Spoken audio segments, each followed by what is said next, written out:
Hi, welcome back to my channel. My name is Sarah. Don't mind my face. I just woke up like 5 minutes ago, literally. It is currently 6:37 in the morning. Today I'm doing something that I'm super nervous for, but also super excited. So if you guys have watched any of my other videos, you know that I have been in a reading slump for like the past year. I really miss the time in my life where I would just read 5 books a week. Now I feel like I'm reading 1 book a month, if that, and I feel awful. I'm doing something to get me out of a reading slump that's probably not the smartest, and I don't even know if it's gonna work. I'm doing a 24-hour readathon, or a 24-hour reading challenge. I'm kind of scared because in a reading slump, you don't want to read. But for the next 24 hours, that's all I'm going to be doing. I'm really nervous. As I said, it's like 6:30 something in the morning, so I'll be doing that until the same time tomorrow morning. No sleeping, but I'm gonna have grace with myself because I know I'm a very tired girl. If at one point in the challenge I'm just so tired and I need to sleep, I'll set a timer for like 20 minutes, let myself sleep for 20 minutes, wake up, keep reading. So I have 5 books picked out. I'm not really sure what to expect.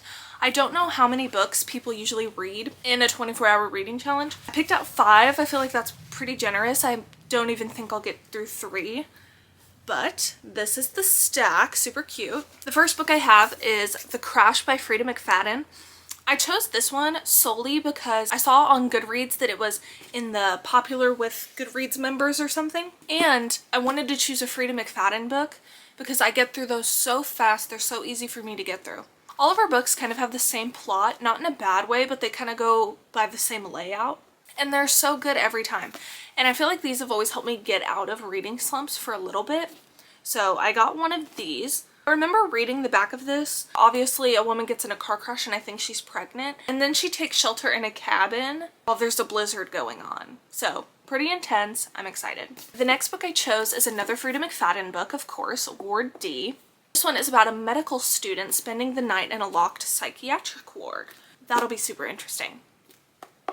I think this will be a good contender. I'll probably do that one first. Next I got Once More with Feeling by Alyssa Sussman. Cutest cover ever. I don't think I've really heard good things about this book though, but it'll be okay. I'll make my own opinions. It was about a pop star finds herself back in the spotlight along with an old flame. It's a friends to lovers meets enemies to lovers story. So it's gonna be good, maybe.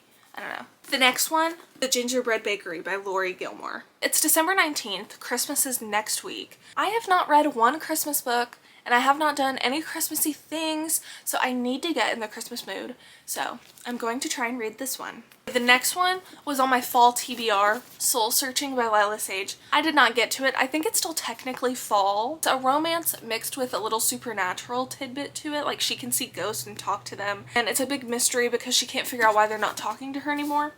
I'm very tired already. I don't know how I'm gonna get through this. The last one I picked is Love and Gelato. I'm not really excited for this one. I've had this book for so long on my shelf, but I just want to get through it eventually. I think it'll be super cute because it's YA and look at that cover. Love and Gelato. That's cute.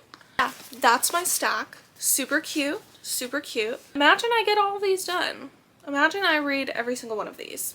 I'm going to read Ward D first by Frida McFadden. I'll read this one first and then I'll pick after I'm done because I don't know what I'll be in the mood for. I have got a little palette set up in the floor because if I lay in my bed I'm going to sleep. I'm gonna go make myself a cup of tea and probably some saltines or something because I don't really eat in the morning.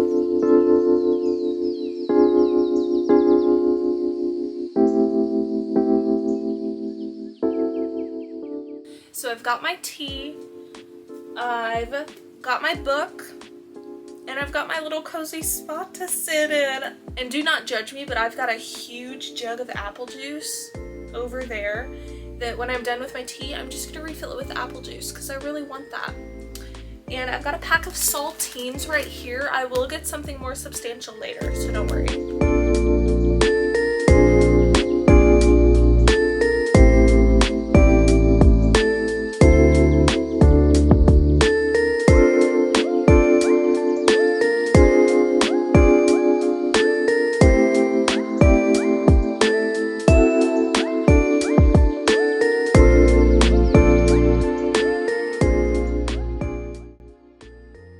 I have to film on my phone right now because my camera just died and I cannot find the charger.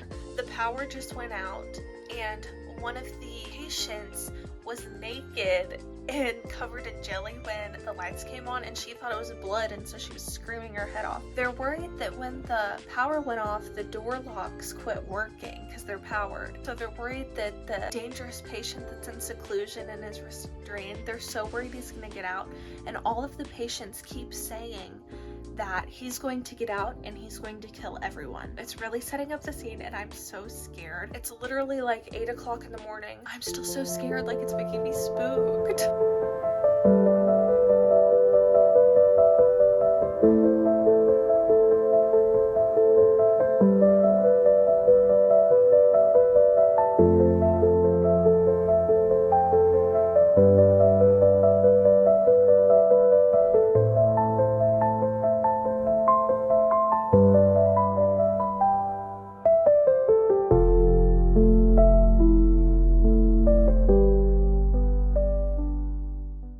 Okay, I am terrified. One of the patients that hears voices, the voices tell him to kill people. He takes medicine to stop the voices. The main girl, Amy, just found out that he had been stashing his pills and not taking them. She's in his room right now. He's about to come out of the bathroom. I'm scared.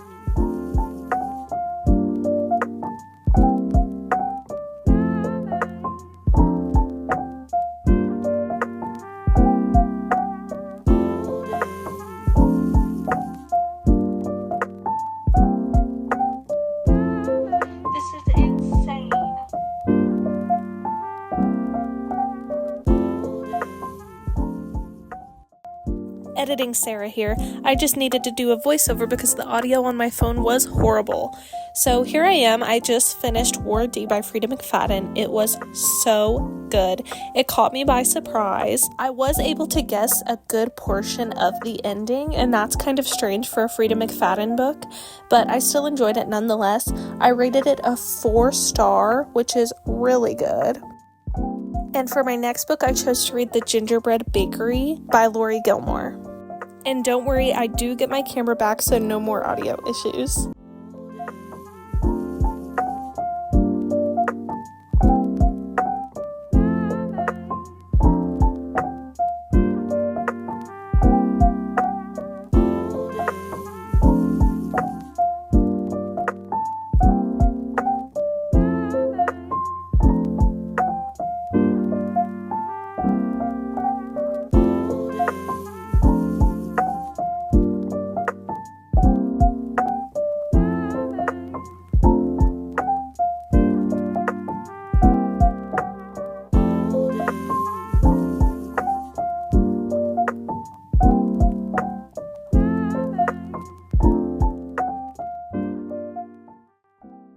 Just finished The Gingerbread Bakery.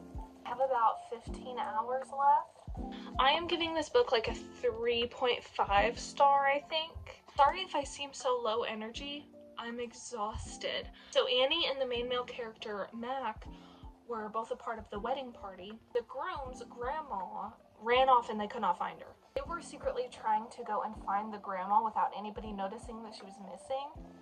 It was super cute, and 3.5 stars isn't bad at all. It's just not something that I'll pick up again or something that I think will stick with me very long. It was just a good little book to read. I'm going with this one. I am going to read Once More with Feeling by Alyssa Sussman. Look at this cover. That is the cutest cover ever. I am really having to push through this, y'all. I did not realize how tired I would be. I've got this. I'm going to get through it.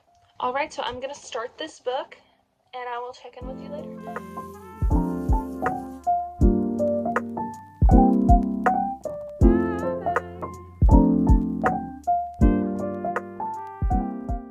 I found an extra charger for my camera, so I don't have to use my phone anymore. Woohoo! You don't get crappy audio anymore. I am on chapter 5 of Once More with Feeling. I'm liking it so far. It's kind of interesting. Just like the other 2 books I read, you're getting a current timeline and a past timeline. I don't know too much about it yet. I'm only 5 chapters in, but I'm really excited for this book. It's going really well. I have now made it to chapter 15. It is 6 o'clock. So I think I'm doing pretty good. I cannot believe I've made it this far. They were definitely not over-exaggerating when it says enemies to lovers on the back, but I'm eating it up. I love the dynamic between the main 2 characters. It's so cat and mouse and cute. I just love it. I like it, so I'm gonna keep reading.